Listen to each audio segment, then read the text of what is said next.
Why, hello there.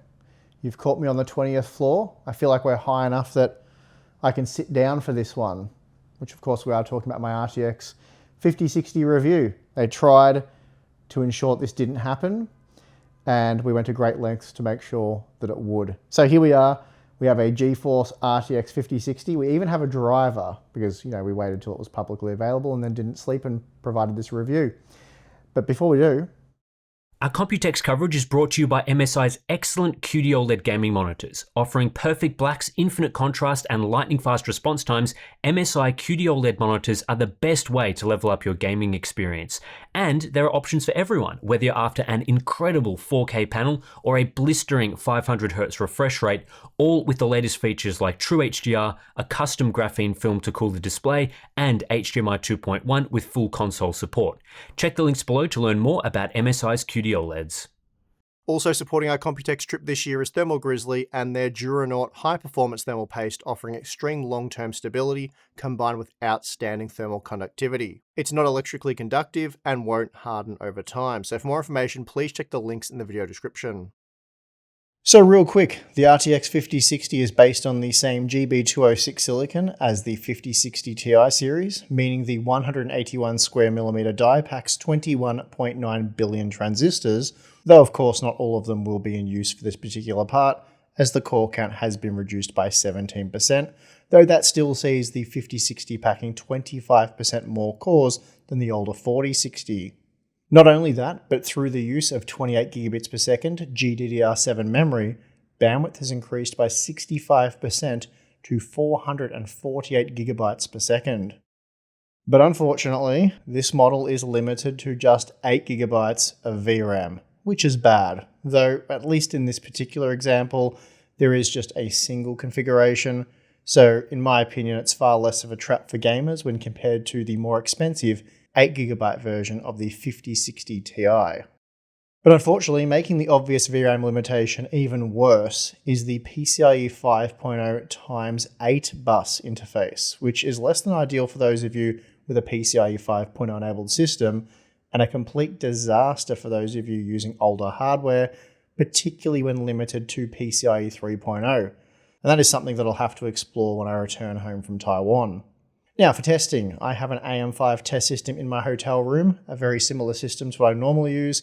It does feature a Ryzen 7 9800X 3D processor, which I brought with me, along with my G.Skill Trident Z5 DDR5 6000 CL30 memory kit, and of course my test system SSD.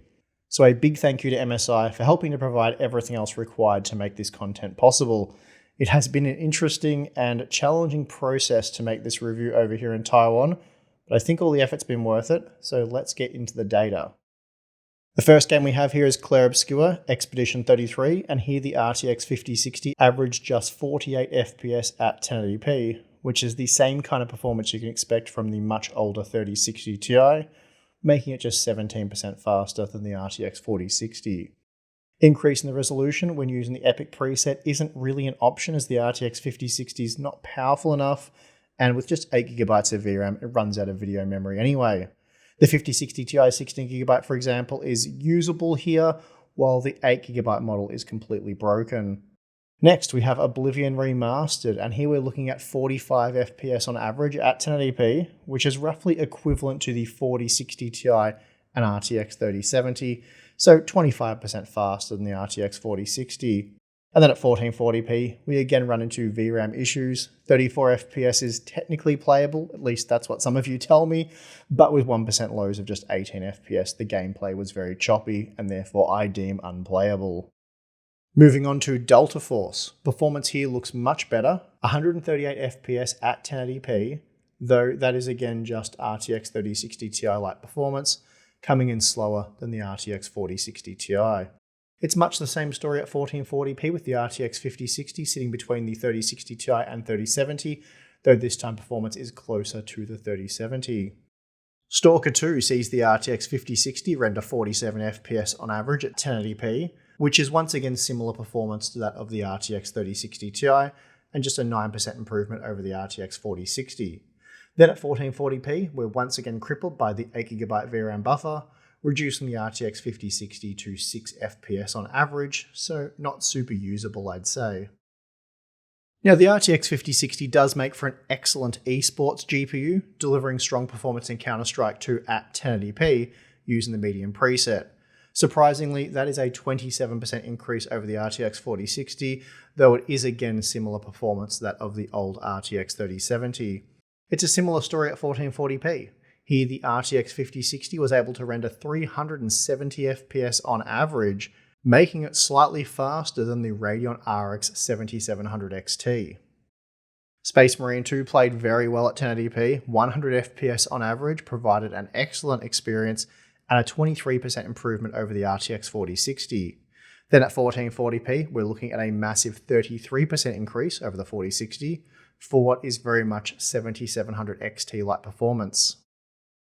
Star Wars Jedi Survivor also ran quite well with 95 FPS on average at 1080p, which in this example resulted in 4060 Ti and 3070 light performance. We're looking at similar performance trends at 1440p, again 4060 Ti and 3070 light performance, this time with 57 FPS on average, so 30% faster than the RTX 4060, which is impressive to see. Call of Duty Black Ops 6 saw the RTX 5060 render 75 FPS at 1080p, which was a mere 10% uplift from the 4060 and 7% slower than the RTX 3070. So not a great result here. And it's a similar story at 1440p. Basically, we're looking at RTX 3060 Ti levels of performance, so really highly disappointing after all this time. Here we're seeing just a 5% improvement over the RTX 3070 in a Plague Tale Requiem at 1080p, making the RTX 5060 slightly slower than the 7700 XT, though it was a massive 36% faster than the RTX 4060. It also crushed the 4060 at 1440p, this time offering 33% better performance, though it did only match the RTX 3070 and 4060 Ti. The Starfield performance was even weaker. At 1080p, the 5060 only matched the RTX 3060 Ti with 55 FPS. Then at 1440p, we're looking at similar margins, just 5% faster than the RTX 3060 Ti, with 44 FPS on average. Performance in Cyberpunk 2077 at 1080p is quite good. 100 FPS on average meant that the RTX 5060 was able to match the 4060 Ti, making it 28% faster than the regular RTX 4060.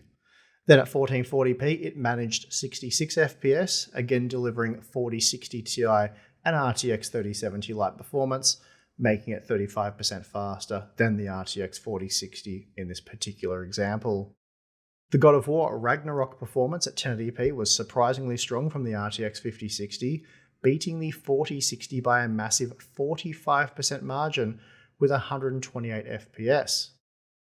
That margin was heavily reduced at 1440p, but even so, it was still 32% faster than the 4060, again delivering RTX 3070 and 4060 Ti-like performance. You'll be shocked to learn that the RTX 5060 is an RTX 3070 and Dying Light 2, while also matching the 4060 Ti.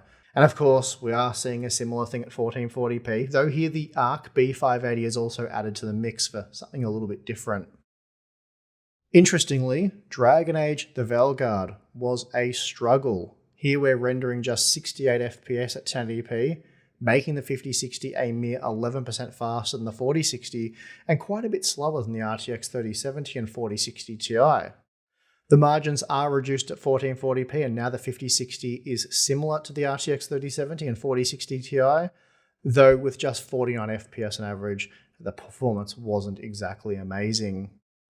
Spider-Man Remastered wasn't an issue for the RTX 5060 at 1080p. 159 FPS on average allowed it to edge out the 4060 Ti and RTX 3070, resulting in a 25% performance uplift over the RTX 4060. The 1440p results are very typical. Yes, frame rates were good with 110 FPS, but relative to the other models, performance was what you'd expect, matching the ARC B580, 4060 Ti, and RTX 3070. The 1080p performance in Hogwarts Legacy was also very good, 101 FPS, which meant the 5060 was slightly faster than the 3070 and much faster than the 4060 Ti, and then way faster than the 4060, 44% faster in fact. This game is very memory demanding, so maybe the GDDR7 memory is utilised well. Having said that though, we appear to run into some other bottleneck at 1440p, as here the 5060 is once again only able to match the 4060 Ti, and as a result wound up 13% faster than the 4060. The Last of Us Part 1 placed the 5060 alongside the 4060 Ti at 1080p, with 85 FPS on average, making it 25% faster than the RTX 4060. However, jumping up to 1440p breaks the RTX 5060, as 8GB isn't enough VRAM to deliver consistent frame time performance in this title using the ultra quality settings. Finally, we have Star Wars Outlaws, and at 1080p, the RTX 5060 is very poor, rendering just 42 FPS, which is a mere 8% uplift over the 4060.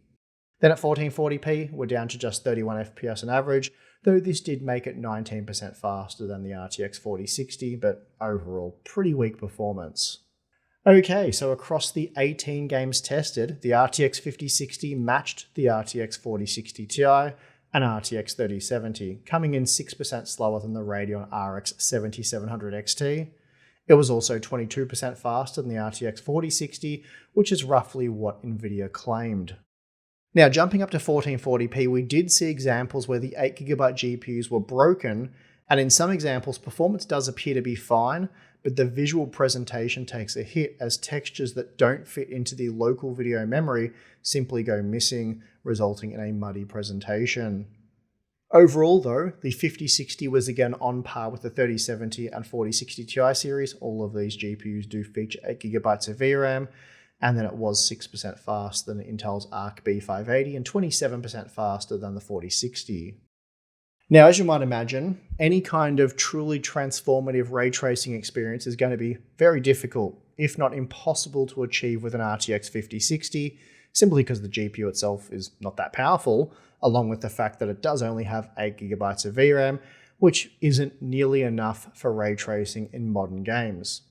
For example, we're looking at just 36 FPS on average in Alan Wake 2 at 1080p, though this is with DLSS quality upscaling, which isn't really 1080p, and that meant the RTX 5060 was 20% faster than the 4060, but 14% slower than the 4060 Ti. Then for those of you hoping to game at 1440p, well, ray tracing on an RTX 5060 is simply not going to be an option for that. Now, with the help of upscaling in Cyberpunk 2077, it is possible to get near 60 FPS at 1080p using the Ultra RT preset, though again, as I just said earlier, this is not really 1080p because we are talking about upscaling, but you guys get it.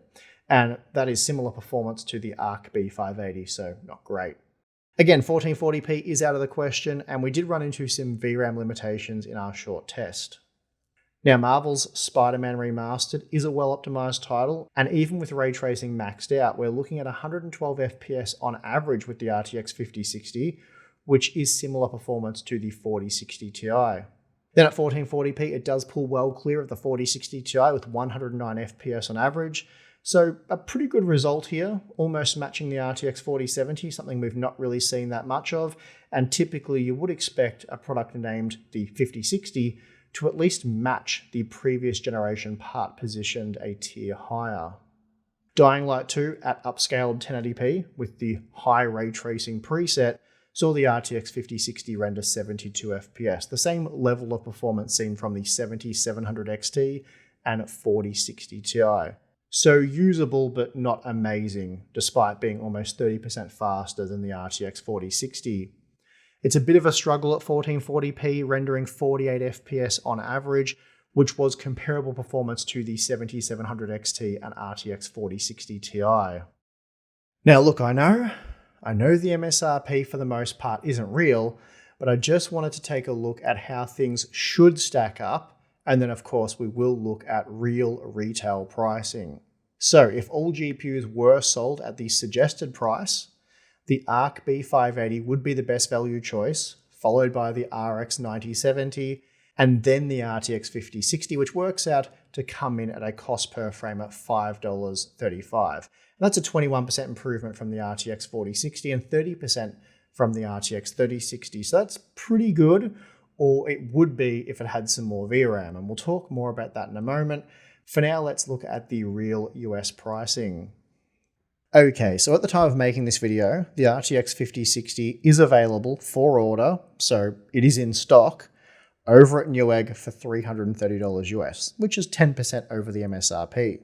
However, in the current market, that does make it rather good value, or at least that's how it appears if you ignore the elephant in the room, which of course is that 8GB VRAM buffer. But ignoring that, even with some games providing very poor results due to a lack of VRAM, though in some examples this mostly only negatively affected the frame time performance, the 5060 is 8% better value than the 7800 XT, which isn't amazing given the Radeon GPU packs 16GB of VRAM and doesn't suffer those performance-related issues we just spoke of. When compared to the outgoing RX 7600, it is 14% better value and at 21% better value than remaining RTX 4060 stock. So as the market is right now, as things stand, the RTX 5060 appears to be decent value for those of you looking to purchase a brand new graphics card, but with just 8GB of VRAM, it's not a product I can recommend at that price. And of course, AMD does have a competitor incoming, and you'll hear more about that very, very shortly. So there you have it. Overall, the RTX 5060 appears to stack up quite well, and as long as you don't look too closely, you could conclude that it's a good value product. However, a deeper analysis will reveal a troubled product that is going to almost certainly age incredibly poorly. As we very clearly established at this point, 8GB of VRAM simply isn't enough, and in 2025 shouldn't be a configuration found on any product priced over $200 US. As an esports product, it works well enough, though if that's what you're after, I'd suggest entertaining the secondhand market. It's frustrating how good the RTX 5060 could have been. Even if it was armed with 12GB of VRAM, at the current price, I feel as though it would have been a product I could recommend. Perhaps I'd do so tentatively, but still I could entertain the idea of recommending it, and with 16GB, it could be a pretty solid product. Of course, we do have those Radeon GPUs incoming, which is always going to be a major concern, but still, it would be a usable product with some sort of legs to carry it into the future, in my opinion. As it stands though, the RTX 5060 is like an on-sale RTX 4060 Ti, offering a 25% saving, which sounds nice enough, but really after almost exactly 2 years now, who's getting excited for that? And if you go back further, well, it just becomes an RTX 3070 with a 40% discount, though almost 5 years have passed since the release of the Ampere GPU. So again, not terribly exciting, certainly not impressive. And again, Nvidia had a clear opportunity to offer a worthwhile upgrade here had the RTX 5060 packed more VRAM. But as it stands, the end result means they've been essentially making the same GPU for 5 years now, offering a discount every few years. But as I've noted, the big problem for Nvidia is going to be the incoming Radeon RX 9060 XT series, and we'll be able to share all of those juicy details shortly. But if what we've been told becomes reality, then the RTX 5060 is absolutely not something you should even consider. It is going to be, or it is, dead on arrival. Or at least it will be for those of you who pay attention to real online reviews. And on that note, Nvidia has handled this release very poorly. I mean, I can't put into words what they've done here. It has been a complete PR disaster. And who would have guessed that Nvidia's marketing team is better than AMD at converting GeForce owners into Radeon owners? Actually, now that I think about it, that was probably the only way it was ever going to happen. Finally, a big thank you to G.Skill and Trix for helping to make our Computex trip possible this year. G.Skill offers an amazing range of DDR5 memory with AMD Expo support, allowing you to get the most out of your Ryzen processor, and we've been using their Trident Z5 Neo memory in our test systems for years now, as we rely on it to get the best results. We've also started using Trix coolers, and I've got to say the Panorama SE 360 Black is one of the best looking AIOs I've ever seen. The quality of the rotatable display is incredible, and as complex as the design appears, it's remarkably quick and easy to install. So for more information, please check the links in the video description. Anyway, that's going to do it for this review of the RTX 5060. I wanted to call it more of a preview than a review, since we rushed it a fair bit, but claiming to have an RTX 5060 preview is a pretty big cell phone right now, so let's just go with quick review. I'll cover stuff like RT performance in more detail when we get back to Australia, and of course include stuff like power, data and overclocking results. It was just a bit too difficult to cover all of that stuff from my hotel room in Taiwan. But I've done my absolute best to get this review done for you guys, so if you appreciate it, please do like the video, subscribe for more content, and really that's about it. So I'm your host Steve, I'll see you again next time.